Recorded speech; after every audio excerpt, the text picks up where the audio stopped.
Hello everyone, welcome to सजिलो English advice channel. सजिलो English advice च्यानलमा तपाईँ सम्पूर्णलाई स्वागत छ। सजिलो तरिकाबाट इंग्लिश कसरी सिक्ने भन्ने भिडियोको अर्को न्यू एपिसोडमा आज हामी छौं र यस भिडियो लेसनमा हामी इंग्लिश सिक्नको लागि जान्नै पर्ने र हाम्रो दैनिक जीवनमा एकदमै प्रयोग हुने उपयोगी 100 वटा अंग्रेजी शब्द अर्थहरूको बारेमा सिक्ने छौं। यदि तपाई पनि इंग्लिश सिक्दै हुनुहुन्छ र इंग्लिशमा आफ्नो भोकाबुलरी स्ट्रङ बनाउन चाहनुहुन्छ, जसले गर्दाखेरि कुनै पनि इंग्लिश वर्ड्सको नेपालीमा अर्थ के हुन्छ, नेपालीमा के मिनिङ हुन्छ भन्ने बारेमा जान्न चाहनुहुन्छ भने यो भिडियो लेसन तपाईको लागि उपयोगी हुन सक्छ। त्यसैले भिडियो अन्तिमसम्म ध्यान दिएर हेर्नु होला। यो चाहिँ हाम्रो इंग्लिश भोकाबुलरीको पार्ट 2 अर्थात दोस्रो भागको भिडियो हो। यसभन्दा अगाडि नै मैले एउटा इंग्लिश भोकाबुलरी सम्बन्धी भिडियो बनाइसकेको छु। त्यो भिडियो हेर्नु भएको छैन भने यो हेरिसकेर त्यो पनि हेर्नु होला।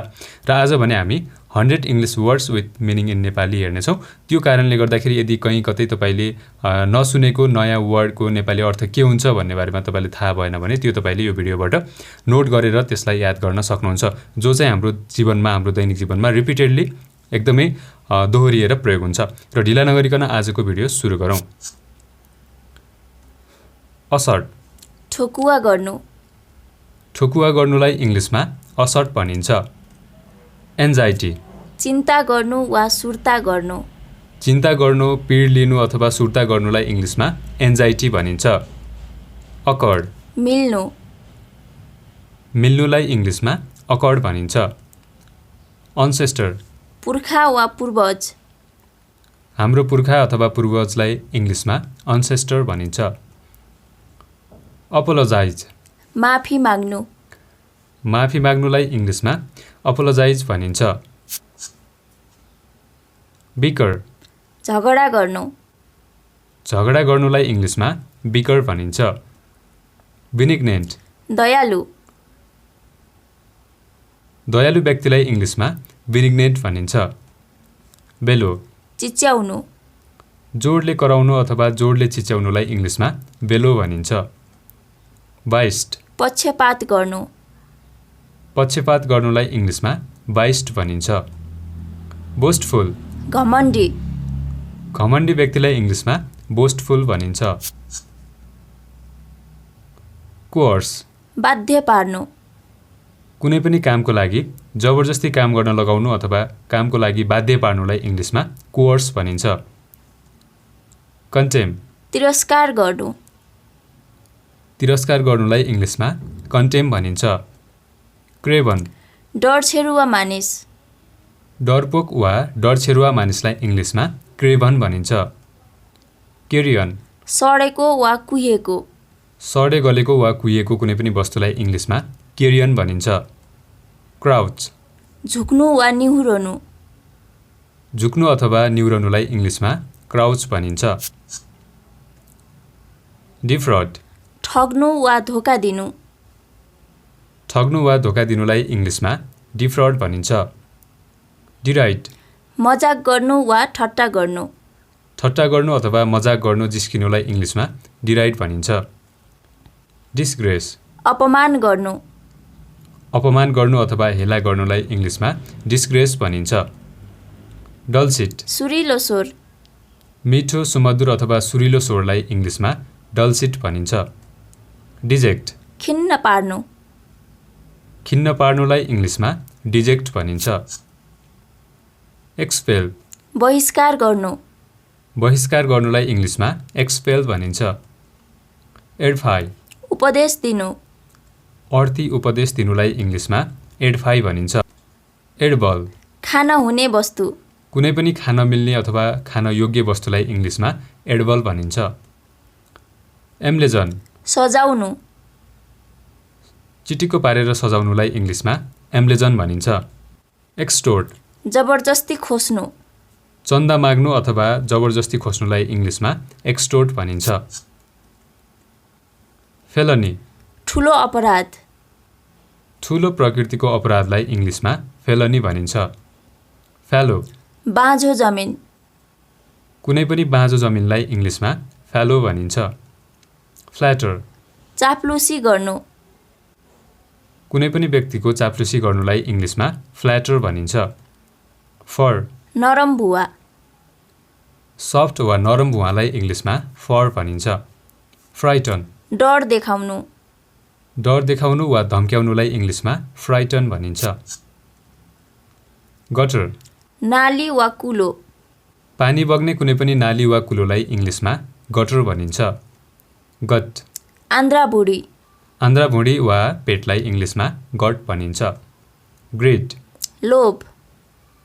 लोभलाई इङ्ग्लिसमा ग्रिड भनिन्छ। ग्रेनरी भकारी। अन्न भण्डार गर्ने ठाउँ अथवा भकारीलाई इङ्ग्लिसमा ग्रेनरी भनिन्छ। गुर्मन्ट खन्चुवा। खन्चुवा भुक्कड वा धेरै खाने व्यक्तिलाई इङ्ग्लिसमा गुर्मन्ट भनिन्छ। हल घिसार्नु। घिसार्नुलाई इङ्ग्लिसमा हल भनिन्छ। हेलो पवित्र। पवित्रलाई इङ्ग्लिसमा हेलो भनिन्छ। हस्ल धकेल्नु। धकेल्नुलाई इङ्ग्लिसमा हस्ल भनिन्छ। हाइपोथिकेट धितो। कुनै पनि कामको लागि राखिएको धितोलाई इङ्ग्लिसमा हाइपोथिकेट भनिन्छ।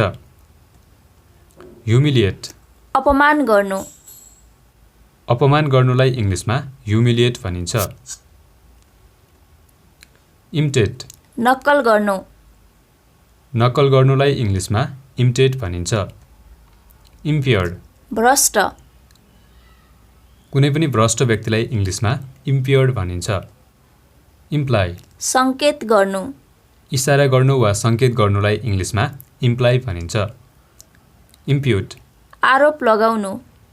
आरोप लगाउनु अथवा दोष लगाउनुलाई इङ्ग्लिसमा इम्प्युट भनिन्छ। इन्डिसाइसिभ दोधारे। डिसिजन लिन नसक्नु अथवा दोधारमा पर्नुलाई इङ्ग्लिसमा इन्डिसाइसिभ भनिन्छ। जुसी रसले भरिएको। रसले भरिएको कुनै पनि वस्तुलाई इङ्ग्लिसमा जुसी भनिन्छ। जियोपार्डी सङ्कट वा विपद। सङ्कटमा पर्नु वा विपदमा पर्नुलाई इङ्ग्लिसमा जियोपार्डी भनिन्छ। जोल्ट झट्का। कुनै पनि किसिमको झट्कालाई इङ्ग्लिसमा जोल्ट भनिन्छ। जिफे पल वा क्षण। पल अथवा क्षणलाई इङ्ग्लिसमा जिफी भनिन्छ। जबर दलाल वा ठेकेदार। दलाल वा ठेकेदारलाई इङ्ग्लिसमा जबर भनिन्छ। किलर हत्यारा। कुनै पनि व्यक्तिको हत्या गर्ने व्यक्ति वा हत्यारालाई इङ्ग्लिसमा किलर भनिन्छ। काइन्ड दयालु वा प्रकार। काइन्डको नेपालीमा अर्थ दयालु र प्रकार दुवै हुन्छ। नकल औँलाको जोर्नी। औँलाको जोड्नेलाई इङ्ग्लिसमा नकल भनिन्छ। नब गाँठो। गाँठो पर्नु अथवा कुनै पनि गाँठोलाई इङ्ग्लिसमा नब भनिन्छ। किक आउट बर्खास्त गर्नु। कामबाट निकाल्नु अथवा बर्खास्त गर्नुलाई इङ्ग्लिसमा किक आउट भनिन्छ। लमेन्ट बिलाप गर्नु। बिलाप गर्नुलाई इङ्ग्लिसमा लमेन्ट भनिन्छ। ल्याङ्क दुब्लो वा पातलो। दुब्लो वा पातलो व्यक्तिलाई इङ्ग्लिसमा ल्याङ्क भनिन्छ। ल्याच चुकुल वा छेस्कनी। ढोका वा झ्यालको चुकुल वा छेस्कनीलाई इङ्ग्लिसमा ल्याच भनिन्छ। ली हरियो चौर। हरियो चौर अथवा घाँसे मैदानलाई इङ्ग्लिसमा ली भनिन्छ। लुसेन्ट टल्कने वा चम्किलो। कुनै पनि चम्किलो वस्तु अथवा टल्कने वस्तुलाई इङ्ग्लिसमा लुसेन्ट भनिन्छ। मेम्ड अपाङ्ग। अपाङ्गलाई इङ्ग्लिसमा मेम्ड भनिन्छ। मङ्क भिक्षु। भिक्षा माग्ने व्यक्ति अथवा भिक्षुलाई इङ्ग्लिसमा मङ्क भनिन्छ।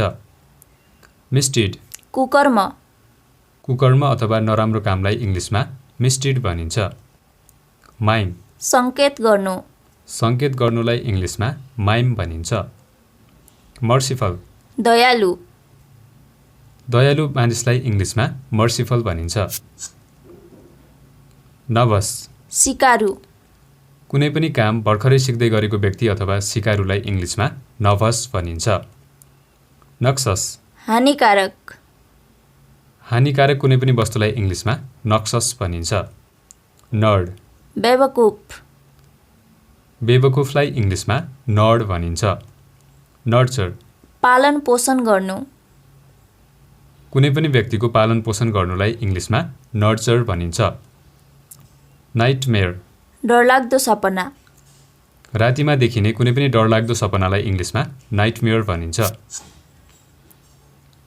अकेपन्ची कब्जा गर्नु नियन्त्रणमा लिनु अथवा कब्जा गर्नुलाई इङ्ग्लिसमा अकेपन्ची भनिन्छ। अपोनेन्ट विरोधी आफ्नो विरोध गर्ने व्यक्ति अथवा विरोधीलाई इङ्ग्लिसमा अपोनेन्ट भनिन्छ। अर्डेन आदेश दिनु आदेश दिनुलाई इङ्ग्लिसमा अर्डेन भनिन्छ।